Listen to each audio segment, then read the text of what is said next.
Hello everybody and welcome back to Space Engine. I'm actually in a Venus-like planet right now. Well, actually I determined that the atmosphere is thicker than Venus's, but it's not as hot, so... Well, actually it's kind of cool. The atmosphere changes, like you can actually see how like what it is at what altitude you're at. I wonder if I can get up to like Earth pressure.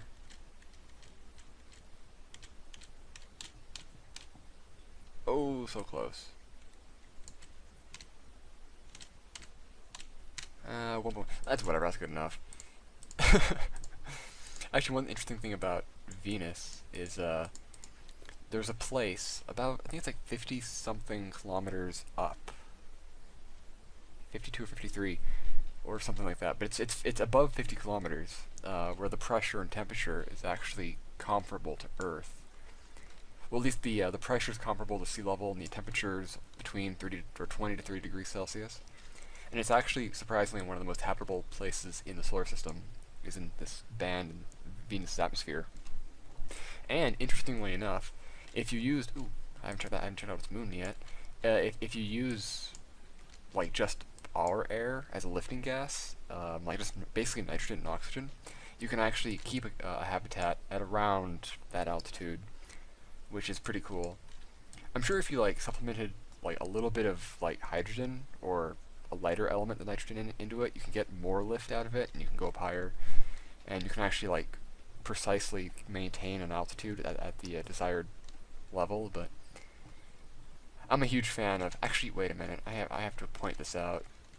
These two planets remind me of ones from science fiction. I was talking about that. Anyways, I'm a huge fan of the idea of like a Venus colony, a cloud city, or all that. Anyways, places to go, places to go. Oop, no. Now I can go to this one. I will admit that I actually did a recording yesterday, but the mic was muted because I'm an idiot, and it just wasn't worth it. So, oh god damn it! Don't do this to me. But yeah, no, I'll just redo it. That'll be fine. Boop. There we go. But don't worry, I wasn't very talkative last episode. It's interesting. The episodes that I tend to the recordings that I tend to screw up are recordings where they're not actually that good to begin with. Oh, this is a nice planet.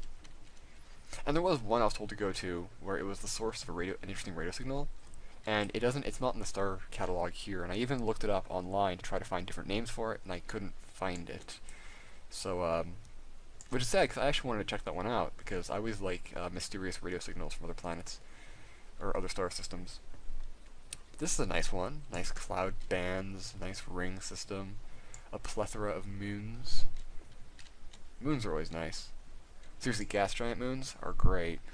I still think we're going to find more habitable moons than just standalone planets. That's just me.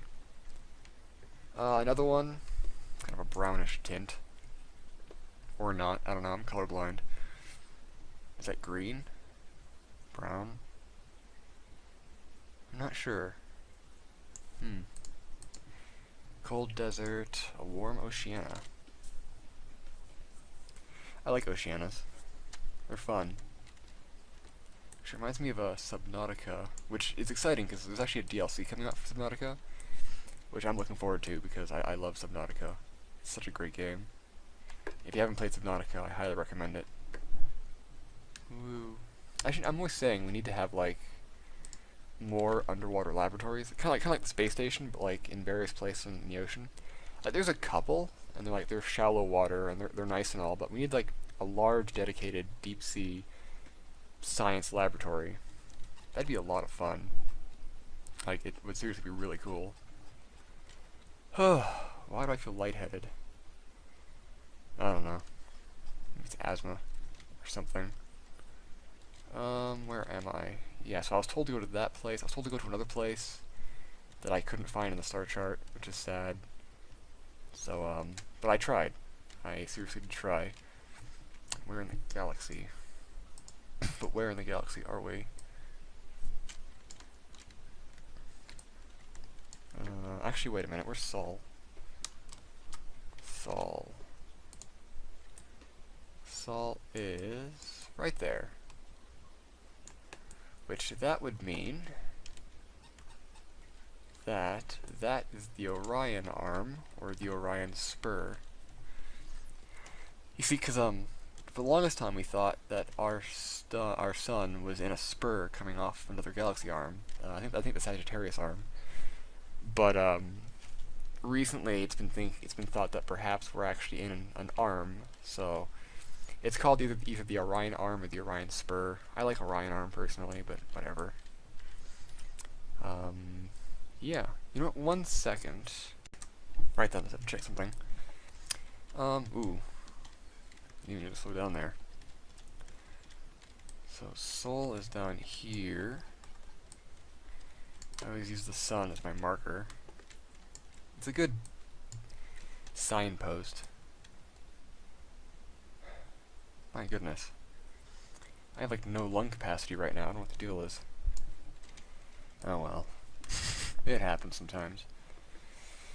Where to go? What to talk about? I know Mars has been quite dusty. And by dusty I mean it's... Oh, a Sagittarius cluster. Let's go there.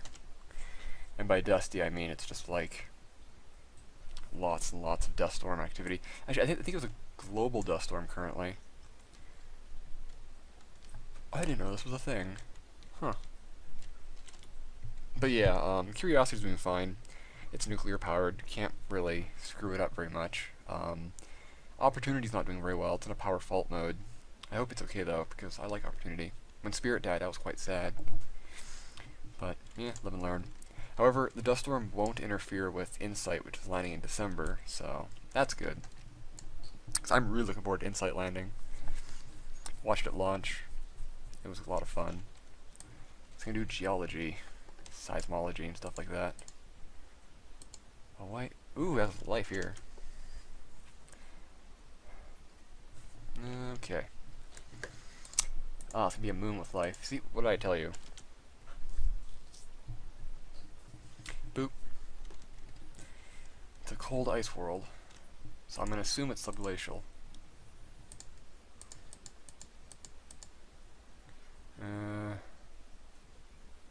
It's not telling me. What? Oh, I clicked on the wrong one. It's the planet itself that has life. Well then. Exotic unicellular aerial. Cool. I could have sworn the thing was green, but I guess I was thumbed over it. Should like green or yellow when I go over things? The colors are so slight. Okay, look at this. In the corner up there. The planet with the life, the things are green, and then when I mouse over the moons, it turns this color, which looks pretty much identical to me. Like, it looks like green. They both look the same. I don't know if it's yellow or it's green. I don't know, color blindness. However, color blindness has some benefits in some situations. Like, I can see through camouflage, which I guess is kind of fun. When I was in cadets, my commanding officer made the comment that if I ever wanted to join the military, colorblind people are like used, or like they're seen as valuable for sniping or spotting in sniping teams, just because we can easily see through different camouflages, and it's kind of funny because I can. It's usually forest camo I can see through the easiest. Desert camo not so well, to a degree. Winter camo, not at all. It's just white on white. There's no way to really see through that. But like how camouflage works is, to land on this actually, is it's supposed to like break up your outline and make you fit into the environment. However, because I'm colorblind and I light colors look the same to me, if somebody's wearing camouflage, a lot of the colors will look similar, and it doesn't break up the outline, it'll actually make it pop out. So if people are wearing camouflage amongst foliage, sometimes I'll see the camouflage easier than if they weren't wearing camouflage. It's interesting, I don't know. I'm thinking of doing airsoft, and I might... Well, if I did airsoft, I do sniping and sharpshooting, because I'm actually good at that. Again, in cadets, we did marksman with air rifles, and I actually did really good. I'm really good at target shooting. I'm just a pacifist, so I don't do the whole military thing. But I do want to do airsoft 'cause that'd be fun. And I was actually looking at different camouflages, and I was thinking between like ATAX or multicam. Multicam's like the generic camouflage that you always see. Okay, go away. But ATAX is this newer one, and ATAX works really well if the colors are matched correctly. But I might just go multicam because it seems to be more versatile. Of course, when I'm looking at camouflages, I have to go off the like the opinions of others because again, colorblind. I'm not a good judge of color and color patterns. Oh well. Let's get out of here. What do I want to do? Well, let's keep looking for planets, I suppose. I'm also going to do more videos soon. I had an idea to do this video where I'll basically like autopsy food, like old food or questionable food, or just things that people want to know what's it made of, kind of thing. And just do kind of humorous videos where I like look into it, do like basically an in-depth analysis and dissection of questionable food items. I actually have a thing of Jello in my fridge. It's been there for I think 4 months, and I haven't actually looked at it, so I don't know what it looks like. But I might do my first video on that because it might be an adventure to see what 4-month-old Jello looks like. So that might be a thing. Just just to kind of do some additional content on this channel aside for just KSP and this. And people want me to do more like hands-on science stuff, and until I'll eventually be able to afford dissection specimens, and people will love that because seriously, biology dissections are so much fun. But until I can do that, I might just do, well, like humorous things, like the food ones, for example. Organic multicellular aerial, nice. So you can expect that coming up soon, at some point. That's kind of nice. It's a nice little planet. Interesting. Ooh. Is it just me, or do the bands not line up with... Well, actually, they do. I think it's the shadow of the rings kind of screw up the equator for me. Well, I know there's a bit of a slope. Might be kind of a wobbly cloud pattern. I don't know. The S giants are just cool. I was actually thinking the other day of like how to do a mission to the outer planets, like an orbiter to like Neptune or Uranus.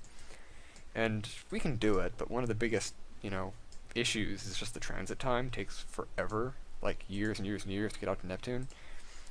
But I was thinking about, there's this type of rocket engine. It was developed by Dr. Robert Zubrin, called a nuclear saltwater rocket. And basically what you do is you have a water solution that has a 20% solution of uranium salts. I think it's like usually like uranium bromide or something like that. Uranium tetrabromide? It's whatever, it's uranium and bromium in a salt. And you keep this stored in like these carbide, like what is it, beryllium carbide tubes, so that they're neutron absorbent, so they don't, or not beryllium, something carbide tubes, and it kind of keeps the uranium from going critical. And then you just spray this water salt solution into a reaction chamber, and then right outside into a pusher plate, and the salt then goes the uranium goes supercritical and pretty much like fissions, creates tons of steam from the water, and you get a massive amount of thrust with very good fuel economy. So you can basically, it's basically a torch drive, where you can run it for long periods, and you get high thrust, high efficiency. So you can actually do Berkistochrome trajectories instead of Hoffman transfers, and it's really cool. I really love the idea. The only issue is that the fuel would be very expensive because the uranium needed would be expensive. You can also use plutonium, but again, expensive. And it's also incredibly dangerous because if the engine leaks or something happens to it, it basically explodes. So, and also there's the issues with the materials needed, so it doesn't like destroy the engine just through because it's basically a constant nuclear explosion, basically. So it's like an Orion drive, but instead of a pulse, it's just one big just fission reaction out the back, pushing it. But I had this idea for this orbiter where you have a drive section that uses this, and it pushes it out to Neptune and then gets into orbit, and then it detaches. But it could basically, theoretically, get to Neptune in a few months as opposed to years. But it would be very expensive, so I don't know. And dangerous. But I like the idea. Organic unicellular, marine abiogenic. That's nice. What's the atmosphere looking like? Carbon dioxide, O2, sulfur dioxide, hydrogen sulfide, argon, and C3H8. What is that? Oh, damn it, I forget. What's this? Well, let's go here. Info. General. Organic unicellular. Panspermia. Oh. Wait a minute. Was the other one panspermia? I didn't check. Or at least I didn't pay attention. No, abiogenic. So there's a possibility that life was actually transferred between the two. That's kind of cool. Okay, you know, it's only been 60 minutes, but I'm probably going to cut it there.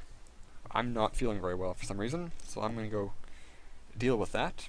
But I'll be back with more videos later. I hope you enjoyed. Let me know in the comments below where you want me to go, and I'll do it. Thank you all for watching. Hope you enjoyed, and space